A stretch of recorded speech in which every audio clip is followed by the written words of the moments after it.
listening to Your Secret is Safe with Me, non-judgmental talk about infidelity with Dr. Marie Murphy. If you're looking for new perspectives on complicated relationship issues, you've come to the right place. Days go by, they're crawling by. Hi, everyone. I'm Dr. Marie Murphy. I'm a relationship coach, and I want to tell you, as respectfully as I can possibly say this, that a lot of the advice out there on how to deal with an infidelity situation is pretty darn useless, at best. At worst, it's a bunch of prescriptive, moralistic, judgmental, shamey horseshit.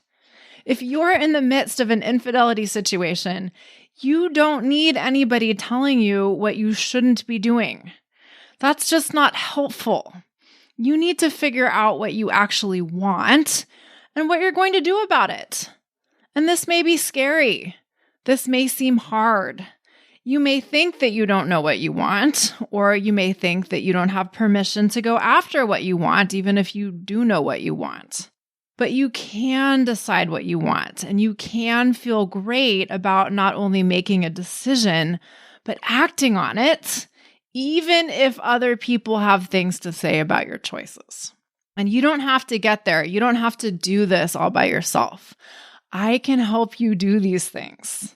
When we find ourselves in uncharted territory in our lives, it really helps to have a guide who can help us figure out what's going on and help us move forward. And that's exactly what I'm here for. So if you're ready to sort out your infidelity situation in a way that's truly right for you, let's work together.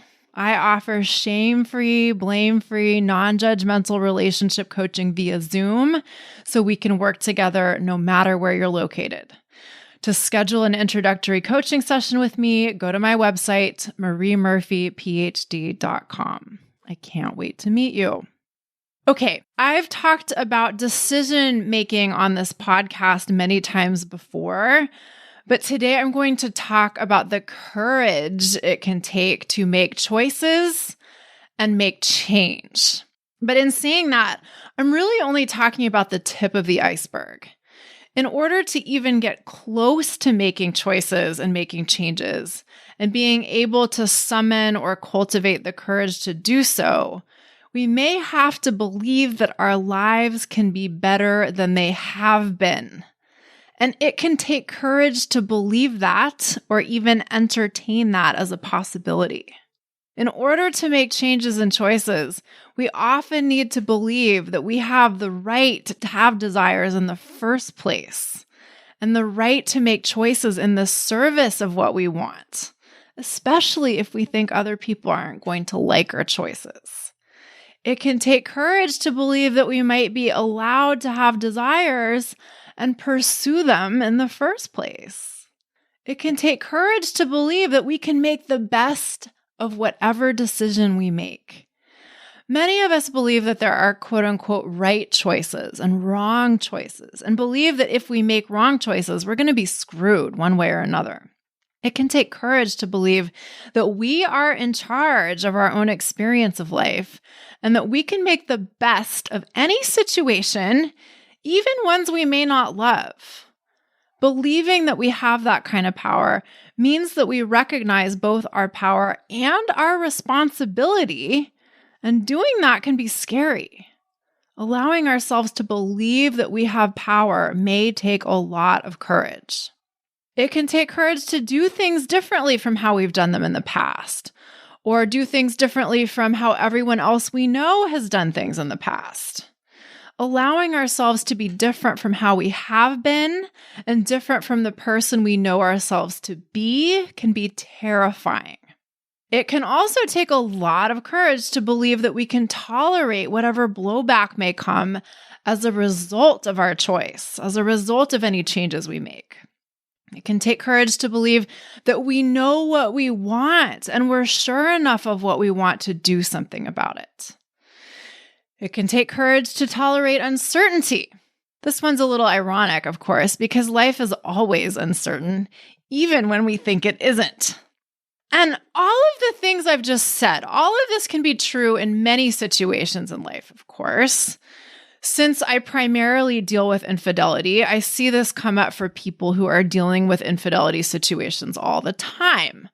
But that certainly isn't the only kind of context in which we may need courage and not know how to find it. So let's talk about what courage is and what courage isn't. Some definitions of courage suggest that it means to face danger without fear. But other definitions, which are far better in my opinion, tell us that courage is the willingness to tolerate fear.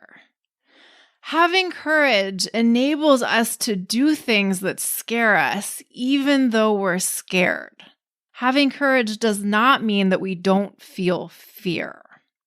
Sometimes we think that courage is this elusive or scarce thing, or something you either have or don't have. But it isn't. We all have the capacity to cultivate courage intentionally, even if we've never consciously done that before. So often I see folks who are in the middle of an infidelity situation and they're pretty concerned about what might happen if they were to make any changes. I know this is an example I use way too often, but it is a common experience. Someone will be married or in a very committed relationship, but they'll be involved with someone else, and they'll want to leave their marriage, but they are effectively paralyzed by fear. They're afraid that they don't really know what they want, but they're also afraid that they do know what they want and that acting on what they want would lead to all sorts of scary stuff happening. And sometimes what people effectively do is sit back and wait and hope that the fear goes away on its own. Other times, people try to tell themselves that they aren't actually afraid of anything. It's not uncommon for a client to tell me in no uncertain terms that they're afraid of a whole list of things that might happen if they were to get divorced and pursue a relationship with their affair partner, and then 5 minutes later tell me that they aren't actually scared of anything, right? I want to suggest that we have a lot to gain by being willing to get clear on exactly what we're afraid of and allowing ourselves to feel afraid. I want to suggest that acknowledging fear and allowing ourselves to actually feel fear are critical components of cultivating courage. Fear doesn't have to be a problem if we're willing to work with it consciously. It may not feel awesome to feel fear, but if we're willing to feel it, it doesn't have to give us too much trouble. It's usually when we fear fear or try not to feel fear or try to deny that we feel fear that it gives us problems. But remember, fundamentally, emotions are just sensations that arise in our bodies when we think a thought. When we can learn how to tolerate the sheer physical sensations of fear and get clear on the thoughts that generate the feeling of fear, two things become possible. One is that we're able to handle the experience of feeling fear differently. We can gain confidence that we can tolerate it, and then we don't have to avoid it. And this allows us to make very different decisions in our lives. And number two, when we're conscious of the thinking that generates our fear, we can reduce the total amount of fear we experience. And learning how to do these two things and putting these approaches into practice is life-changing. And this is part of the work I do with my clients. But I want you to know that even when we actively manage our minds and reduce our fear-generating thoughts, and even when we're willing to tolerate the sheer, immediate physical experience of the emotion of fear, this doesn't mean that we eliminate the experience of fear from our lives entirely. This is a very important point. As long as we're human, we're probably going to have to experience some fear. And if we want to make big changes in our lives, we're pretty much guaranteed to have the opportunity to experience a good amount of it. And that is why it is so very wonderful to intentionally cultivate courage. To talk about courage and what it is and why it's important, I'm going to talk about the tarot or tarot cards as I did back in episode 88, which is called When Bad Shit Happens. And by the way, people, I have a new podcast production company. And although we are in the early stages of our relationship, it has been a pretty darn good one so far. And one of the wonderful things they have done is number my podcast episodes. Isn't that nice? Why didn't my old production company do that? Don't ask. What is important and awesome now is that my episodes are now numbered in iTunes and in other places too. If not now, then soon. Yay, awesome. So, as I talked about in episode number 88, the tarot is perhaps best understood as a set of illustrations of universal aspects of human experience. It's a set of cards that depict life experiences that have shown up over and over again within humankind across cultures and across times and places. The tarot represents common features of the ways that humans grow and evolve and deepen, and the essential nature of the challenges and opportunities we are likely to encounter as we move through the human experience of life. And as I talked about in episode 88, one of the wonderful things about the tarot is that it helps normalize the idea that life is full of twists and turns and challenges. Life is full of experiences in which we build things up, and it's also full of experiences in which things are torn down. We kind of love to believe that we're creating our lives in this linear fashion and that we're moving in a direction of ever-increasing progress and improvement. And once we have the right foundation in place, everything is just going to get better and better. But as many of us know from our own experiences, that's not necessarily how it works. And what the tarot can help us see is that we don't need to consider this a problem. The tarot suggests that the archetypal human experience is one of twists and turns and peaks and valleys rather than linear unidirectional progress.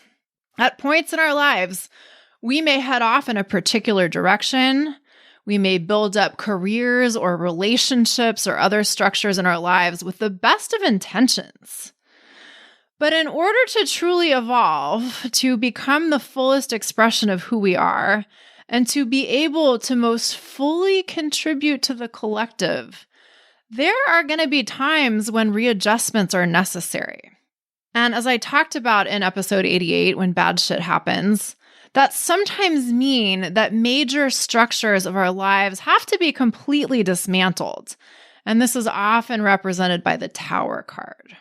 And if we think we may be on the precipice of something like that, of a major dismantling of our lives, we may be pretty terrified.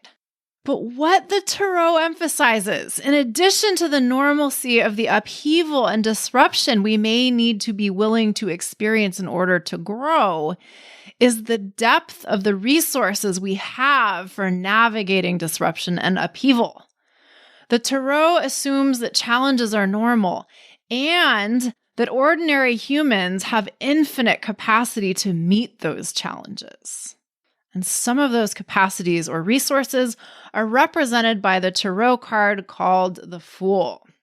If you're not particularly familiar with the tarot, the name the Fool might throw you off, but worry not. The Fool card is not about foolishness in the way we usually think of it. The Fool card represents the principle of courage and the capacity to act from a state of wonder and anticipation rather than fear. In one representation of the Fool card, fear, in the form of a tiger, gnaws at the Fool's leg. But the Fool doesn't give any power to fear. The Fool just looks straight ahead, and the tiger may be very much there and biting the Fool's leg, but that doesn't stop the Fool. And that's how I encourage you to think about fear. It may never go away, and sometimes it may bite your leg, but you don't have to let it stop you. The Fool card represents the ecstatic adventure of growing and unfolding in our own hero's journey. Now, that's an almost direct quote from Angeles Arrien, by the way, who is a cultural anthropologist who studied, and maybe still studies, humans' use of symbols. She also tells us that the Fool card represents our capacity to give birth to new forms of relationships and to new ways of setting limits to vulture-like people and situations. Not only that, the Fool represents our capacity to allow ourselves to be compassionate with our sensitivities and vulnerabilities in new ways. And what a deep form of courage that can be. Sensitive to our fears and sensitive to how very real and very threatening our fears may seem. Yet also willing to treat those fears with compassion without taking them as indications of truth or letting them derail us. The Fool represents your capacity to be who you are and allow yourself to express the spirit of who you are or the unique essence of your individual self. Angeles Arrien goes on to say that the Fool is the state of ecstasy and wonder experienced by all humankind. It is an inherent resource we all have that is waiting to be remembered and utilized. Amen to that. So many of us have gotten sucked into believing that life's a struggle and we always need to be on the ready for the next bad thing that's going to happen, or prepared to fight our next battle, or anticipate our next disappointment. But what if we didn't have to live that way?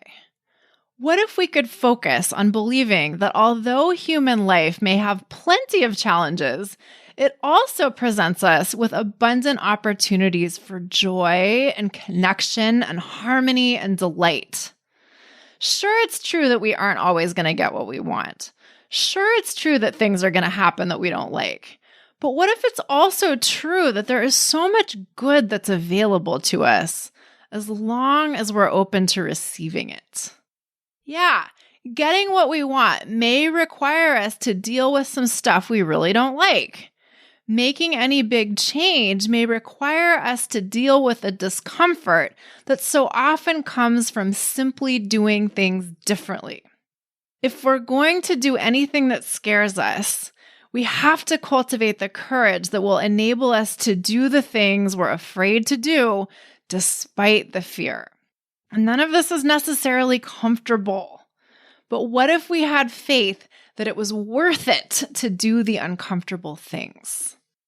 And this, dear listeners, is where the rubber hits the road for a lot of my clients who are engaging in something they think counts as infidelity, and they're considering making a change, but they think the change is going to be hard, and they aren't sure it's going to be worth it to do the hard things. They aren't sure that there will be any payoff to bothering to do the things that seem scary. And this is why I think that having faith in ourselves and in the future is either a part of courage that isn't usually included in the definition, or is a prerequisite of courage. And that's a quote from the late Ted Kennedy, by the way. Have faith in yourself and in the future. Having faith in ourselves and in the future can definitely be a result of having courage. But if we don't have faith in ourselves and in the future, it can be hard to have courage. And if we don't have courage, it can be hard to have faith in ourselves and in the future. If we've experienced life to be tough, it can be hard to believe that it could be otherwise.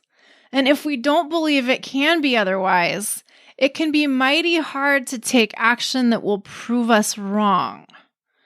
And this is why it is so immensely important to work on our mindset. Whether or not life is hard is a matter of our thinking. Whether or not something is scary is determined by what we think. Whether or not it's worth it to make change is, you guessed it, determined by what we believe to be true. Chicken and egg problems like these are always solvable if we're just willing to start somewhere. So, when I'm working with folks who are considering making changes in their love lives and are contemplating making changes that may seem big or scary, our work together often revolves around examining their beliefs about what's possible and what's available to them. Is it possible for you to experience more of what you want in your life? My answer to that question is yes. But you have to believe that for yourself in order to act as if it is so. And in order to make it so, you have to act. For a lot of us, expanding our capacity to be courageous requires us to shift our beliefs about what's possible and acceptable for us to experience. If we're going to be willing to experience fear and be willing to do things that we are currently very afraid to do, even though we feel fear, it helps to have a clear sense of why it's worth it. And the reason isn't that it's good to experience fear for its own sake. That's not the point of this. Some people might like that kind of thing. Some people are like fear junkies or whatever, but that's not what I'm talking about here. I'm saying that for those of us who don't like feeling fear, but understand that courage is an option, having a clear sense of what we stand to gain by cultivating courage can help us do so. And for a lot of us, what we stand to gain is not just getting to live more of the life we want to live, although that's pretty important and great in and of itself. The point beyond that is about feeling like a powerful creator in our own lives. It's about actively being our own steward and gaining the satisfaction that comes from assuming that role. When we believe that we don't have choices, we don't have power. We don't have control over our own lives. We limit our options in life considerably, and we tend to feel pretty terrible in general. And our contributions to other people and the world around us take on a particular quality. And then we produce results in our lives that look like evidence that we really don't have any power. But really, we're showing ourselves how much power we do have. We're showing ourselves how much power we have to make our lives kind of crappy. We can either use our power to cultivate courage or cultivate despondency. At any moment, we are thinking something. We may not be conscious of what we're thinking, but we can become conscious of what we're creating with our minds, and we can decide if we like what we are creating or not.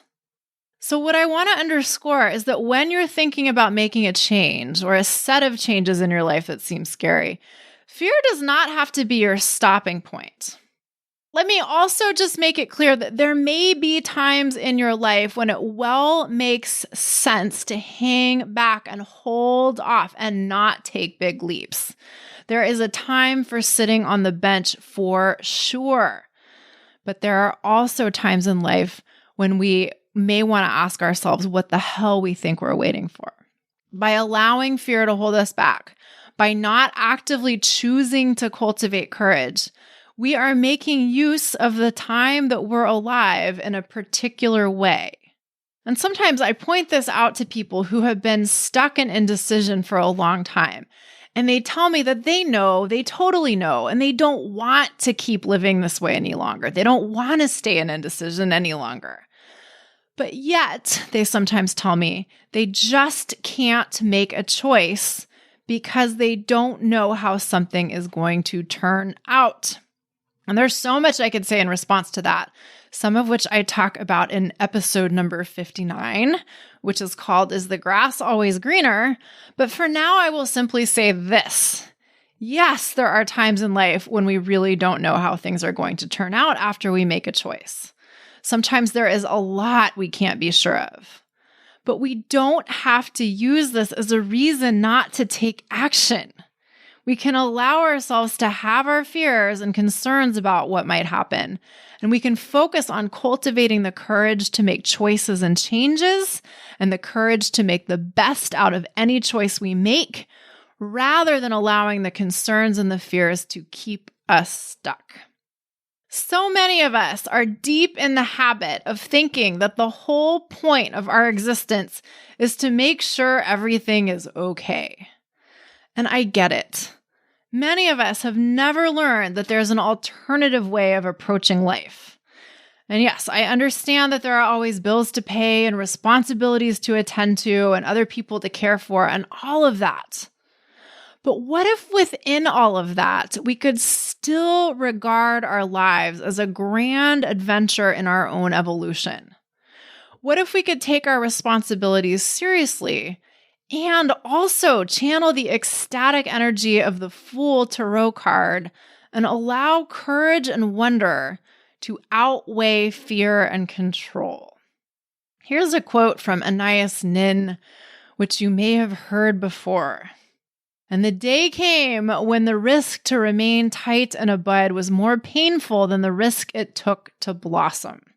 That's the part of the quote that shows up all over the place. But she goes on to say, life is a process of becoming, a combination of states we have to go through.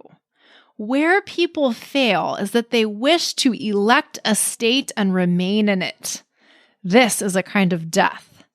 Living never wore one out so much as the effort to not live.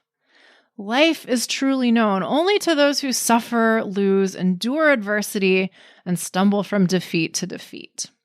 Now, that last part about stumbling from defeat to defeat might sound kind of bleak, so I'll rephrase it a little.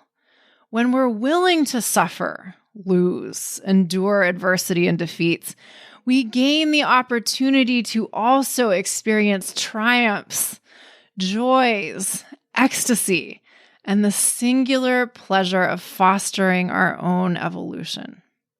All right, so everyone, that's it for today. If you have been listening to me talk and thinking, all of this is great, but how do I apply these ideas to the specifics of my own life? Then let's work together. As your coach, I help you apply the kinds of teachings and concepts I talk about on the podcast to the specifics of your own life, and I help you become accountable to yourself in terms of using the tools I teach consistently. And if you're looking to make changes in your infidelity situation that you feel great about, what could be better than that? Not much, if you ask me. So if you're ready to cultivate courage and expand your beliefs about what's possible in your life and make choices and changes, schedule an introductory coaching session with me through my website, mariemurphyphd.com. Okay, everybody, thank you for listening. Have a great week. Bye for now. Thanks for listening to Your Secret is Safe with Me with Dr. Marie Murphy.